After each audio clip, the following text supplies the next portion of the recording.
The UK says it has paused free trade talks with Israel and announced further sanctions against West Bank settlers to protest against Israel's actions in Gaza. Foreign Minister David Lammy also announced that his ministry would summon Israel's ambassador over what Mr. Lammy described as the intolerable offensive in the Gaza Strip. Israel says it has loosened its 11-week blockade of medical, food and fuel supplies into Gaza, but last week announced an expansion of its military operations in the territory. Let's get more on that British announcement from our correspondent, Birgit Maass in London. Welcome, Birgit. It's worth noting that Britain has been a close ally of Israel, so what's London saying? It has been a close ally and would probably still say it is a close ally.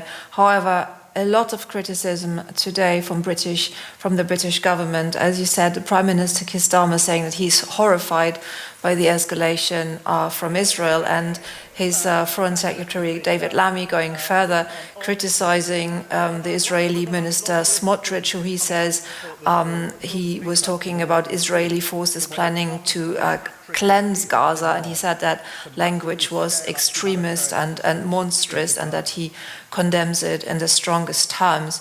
Now, this comes after the UN humanitarian chief, Tom Fletcher, had been warning that 14,000 babies are at risk of starving in Gaza if the blockade is not changing. And that was a number that was featuring quite a lot in the debate in the House of Commons today. So strong words, but also actions. As you said, suspension of a new free trade agreement with Israel, and also the Israeli ambassador summoned. And so what is this? How is this British move likely to affect relations between the two countries? It is already affecting relations between the two countries. I think it's meaningful that Foreign Secretary David Lammy seemed to be addressing directly Israeli society when he was talking today in the House of Commons. He said the conduct of the war in Gaza is damaging on our relationship with your government, and that Israel's actions are intolerable. So really strong words directed at Israeli citizens. And we have a reaction by the Israeli Ministry of Foreign Affairs spokesman, Oren Marmorstein. He said that the British mandate ended 77 years ago, and that external pressure will not divert Israel from its path. So a war of words, but also action. And it's also meaningful that the Foreign Secretary David Lammy has said that UK is also working together with other international partners. There has been a joint statement by the UK, France and Canada, also directed at Israel, and arguing that the escalation is wholly disproportionate. Thank you for that, Birgit. DW correspondent Birgit Maass in London. Well, Israel's actions in Gaza are also a topic for EU foreign ministers meeting today in Brussels, where we find our correspondent Christine Mhundwa. Welcome, Christine. What's on today's agenda? So, Phil, ahead of this meeting, the Dutch foreign minister penned a letter to the EU's chief diplomat, Kaja Kallas. And in this letter, the Dutch foreign minister is proposing that the European Union do a review of its association agreement with Israel. That association agreement is about 25 years old. It is the document that essentially dictates or governs, if you like, the EU's relations and trade with Israel. The reason the Dutch minister gives, foreign minister, is to say that it might be that in the humanitarian blockade that we've seen of aid into Gaza, there might be the violation of international law, and therefore there would be a violation of a certain article, Article 2 of that association agreement between Israel and the EU. Notice, the Dutch foreign minister is not saying that this association agreement should be suspended, just saying that it should be reviewed. And there's been only a handful of EU member states that have come out publicly to support that, a really small handful. Belgium is among them, France, to come out and support a review of this association agreement. The other thing is, we now know that Sweden's foreign minister is going to be raising the aspect of the European Union potentially sanctioning individual ministers in the Israeli cabinet. The minister said here that target ministers that are pushing an illegal settlement policy and actively opposing a future two-state solution. The motivation on the part of the Swedish foreign minister being that they're not seeing a change in the situation that the civilian population in Gaza is in. So these matters are going to be discussed. We are understanding that the EU's chief diplomat will collect the perspective of member states here on these two things, that letter by the Dutch foreign minister as well as this proposal essentially by Sweden's foreign minister. Okay. Now, we've been talking to Germany's new foreign minister, Johann Wadephul, and we asked him whether he would support reviewing the EU's ties to Israel. We'll listen to his answer, Christine, and then come back to you. I already expressed during my visit to Israel and to the Palestinian territories that I view the situation in the Gaza Strip as unacceptable, and it has not improved. It has become worse. That's why there is a joint statement that over 20 states have signed, which was drawn up by Germany, France and the UK, where it is very clearly stated that the humanitarian situation in Gaza urgently needs to improve.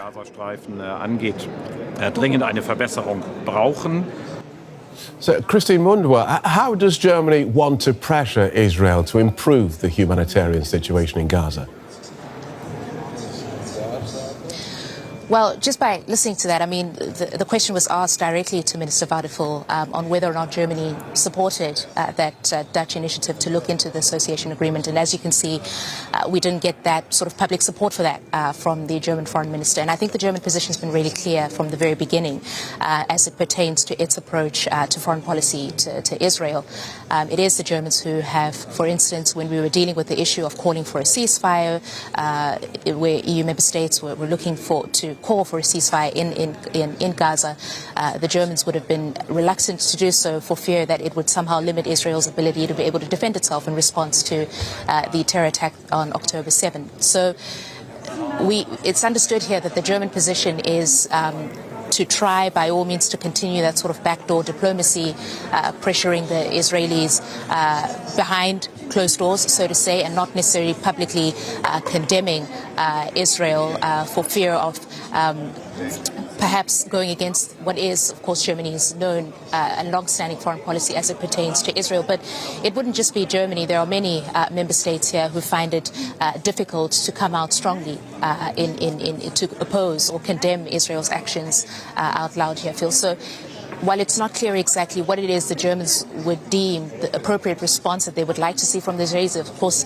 there have been calls to allow more aid into Gaza, restraint on those military offensive, but nothing that the Germans would deem as potentially getting in the way of Israel's ability to be able to defend itself. And just a word more on this division that appears to be within the EU. I mean, you talked about just a handful of countries supporting that Dutch proposal. How divided are EU countries on this issue of Israel and Gaza?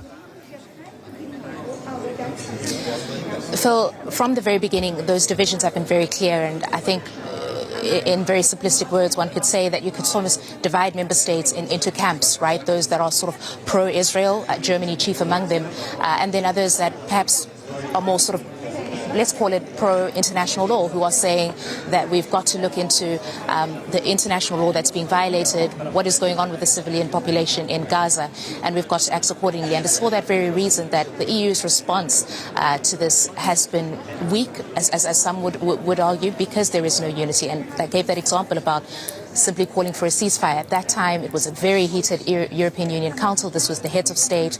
About 7,000 people had been confirmed dead, civilians, and they couldn't even agree on calling for a ceasefire. In that situation, they eventually settled on language to the tune of humanitarian pauses, and that has really been a snapshot of how difficult it has been for the European Union to take a strong line. There are steps the European Union can take, sanctions, different calls, for example, as it pertains to arms deliveries, but we've seen the European Union be very cautious on that front.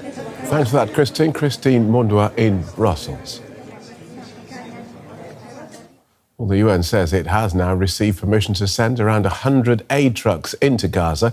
A first group carrying humanitarian supplies, including baby food, has entered the territory through the Kerem Shalom crossing.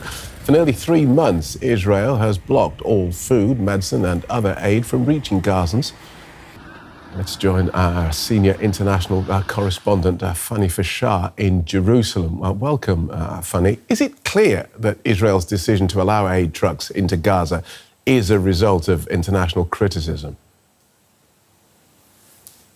Well, observers say if this was really a serious response, we would probably see more than 5 trucks entering Gaza, because that's the amount that entered yesterday. And even though, yes, the UN has pointed out that 100 trucks have been approved or cleared to enter, that doesn't mean that they've entered yet. In fact, it's unclear just how many will and when enter next. And if you just look at the very basic estimate here, we're speaking about at least 500 trucks per day with food, medical aid that would need to enter Gaza Strip.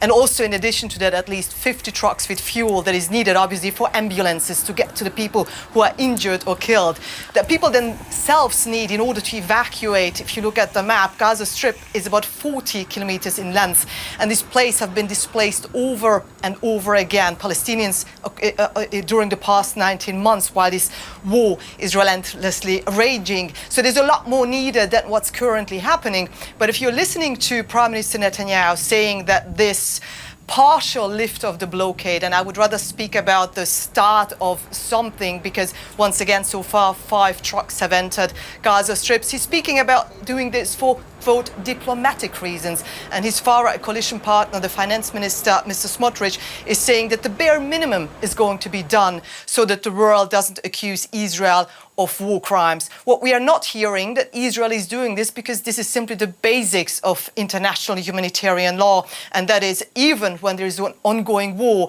that people do not have to face starvation. But according to human rights organizations, this is exactly what is happening in Gaza Strip. It's been pushed to the brink of famine in the course of nearly 3 months of the Strip being under full blockade. And one should, of course, also remember the ICC has issued an arrest warrant last year for Prime Minister Netanyahu, but also for the then Defense Minister, Mr. Gallant, for accusing Mr. Netanyahu of using starvation as a method of warfare. But Israel denies doing this. They say that what they want is to achieve full victory, and for that they need to eliminate Hamas, and for that they need to keep pounding the Gaza Strip, but also for that they do not want to have aid get in on a large scale, because they are saying that that's being hijacked by Hamas militants. Right. We hear today that the UK has summoned the Israeli ambassador to complain about the 11-week block on aid to Gaza. And what reaction has there been from the Israeli government? It's really interesting, actually, to see how we hear much more in terms of condemnation from certain countries in Europe, but also in Canada, because this was a joint statement, actually, by Canada, France and the UK to ask for precise actions here, an end to the Gaza war, and more aid let in, threatening with sanctions. And as we are hearing right now, the UK, in fact, is imposing sanctions against a very prominent Israeli settler who is accused of being linked to the illegal settler movement in the occupied West Bank, and several other actions we're hearing about from the UK. But when it comes to the reactions in Israel, bluntly put, they're not really impressed. In fact, the Israeli government has made clear that any of these statements or even actions only reward, in their eyes, Hamas militants, because what Israel wants to do is something that I just said. What they want is to achieve full victory. In fact, without really defining when that's going to happen. Once again, this war is ongoing for 19 months, and what is going to happen after. And as my colleague just pointed out, Europe is lacking one common voice. When you see Hungary's Prime Minister Orban inviting Prime Minister Netanyahu and German's Chancellor wanting to do the same, you really ask yourself, how do you want to increase pressure on this country? OK, senior international correspondent Fanny Fascar in Jerusalem. Thank you.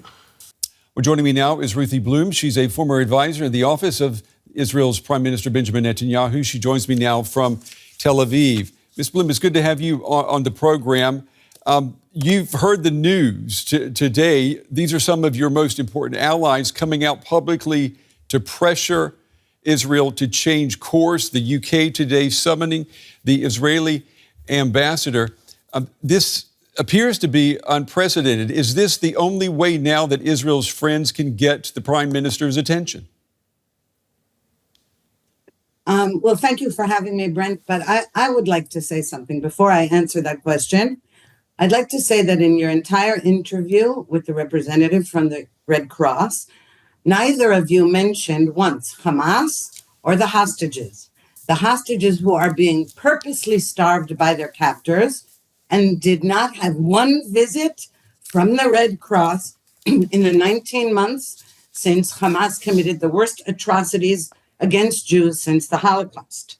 Now, what is happening with the aid is that Israel is now stepping up the pressure to get Hamas to release the remaining hostages. And one of the ways to do that is to stop the aid that Hamas was stealing anyway and selling. You understand where all this aid was going in, right?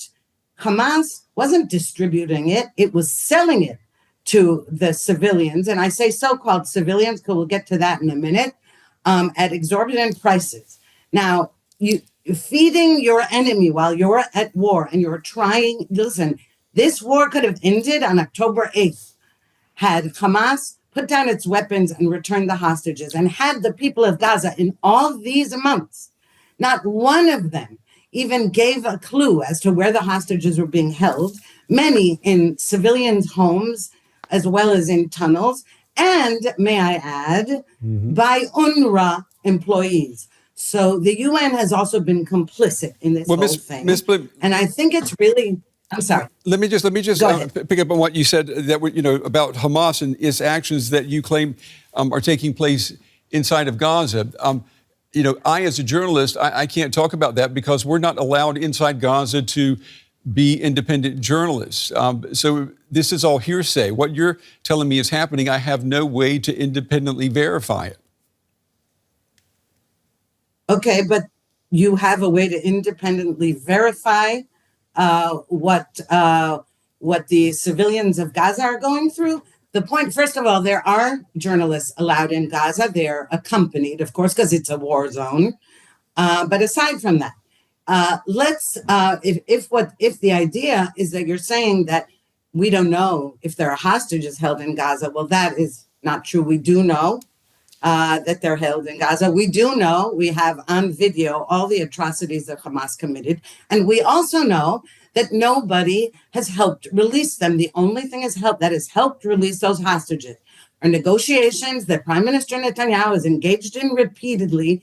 Not only that, but pressure, military pressure. And in this case, there is just, there is the humanitarian crisis with the hostages. But Ms. Blum, I want to just stick, though, with the situation, the humanitarian situation in Gaza. Yeah. Why not agree to allowing an independent body to go inside the territory and to assess what is going on? If that were to happen, then you wouldn't have your most important allies having to go public to pressure your government. Or how do you see it? But why do you say that? UNRWA was operating in Gaza all the time. UNRWA teachers, UNRWA workers.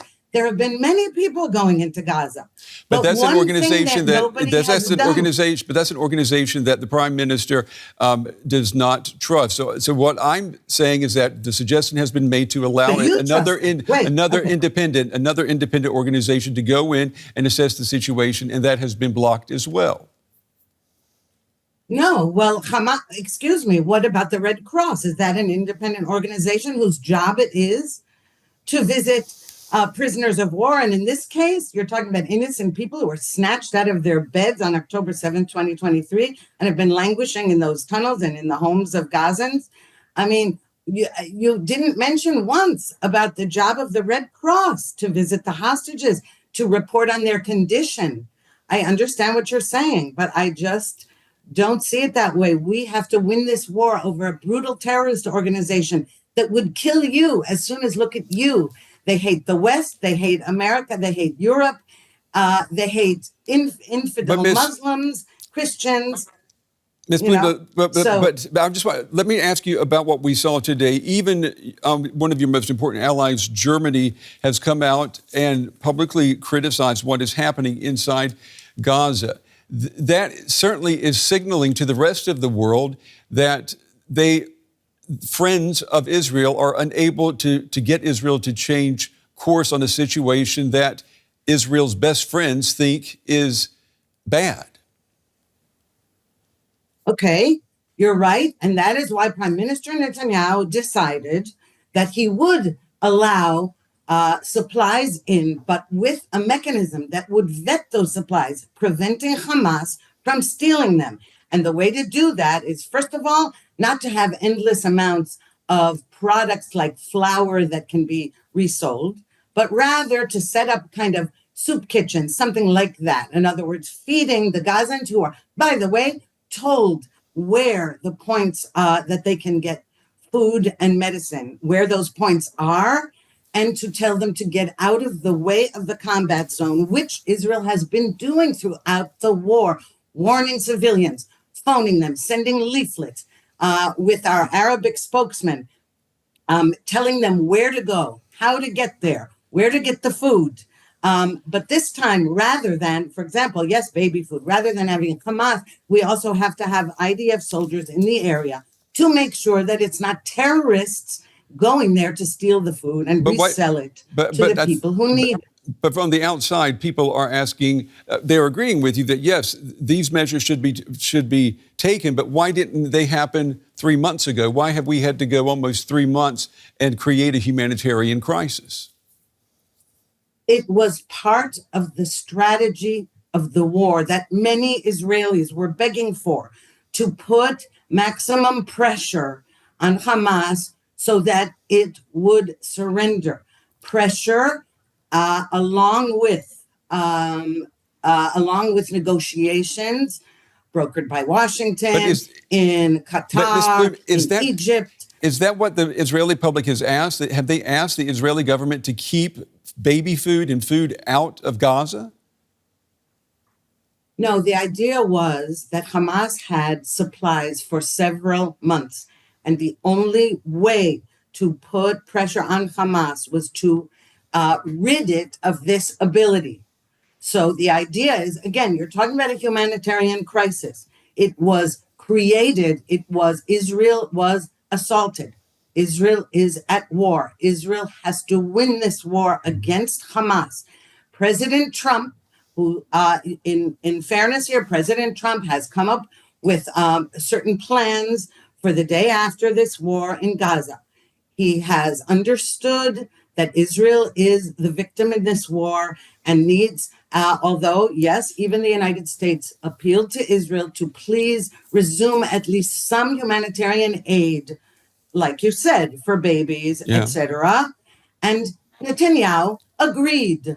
And many Israelis are angry about that, including some of the families of the hostages. But he agreed anyway. Ms. Blum, before we talk about the day after, I mean, you're still at war. And it appears from the outside that you're no closer to defeating Hamas today than you were a year and a half ago. What's the end game here? No, that's not true. We have knocked off most of the Hamas leaders, the Sinwar brothers. We have eliminated many key terrorists. Okay, we have also taken over several sections of Gaza to prevent and destroyed tunnels. It is not true that we've accomplished nothing in this war. And by the way, it would have been over, as I said, first of all, it wouldn't have started if Hamas hadn't started it. Yeah. Second, it would have been over the following day had Hamas released the hostages and laid down its weapons. Third, it would have been over a long time ago if President Biden hadn't withheld weapons. There are many reasons, and because Israel is being very precise in how it strikes. So you and I could agree to disagree on the situation in Gaza, but that's how I see it. Well, Ms. Blum, we certainly appreciate you taking the time to talk with us. Former advisor at the office of Israel's Prime Minister Benjamin Netanyahu, Ruthie Blum. Ms. Blum, we appreciate your time tonight. Thank you. Thank you for having me.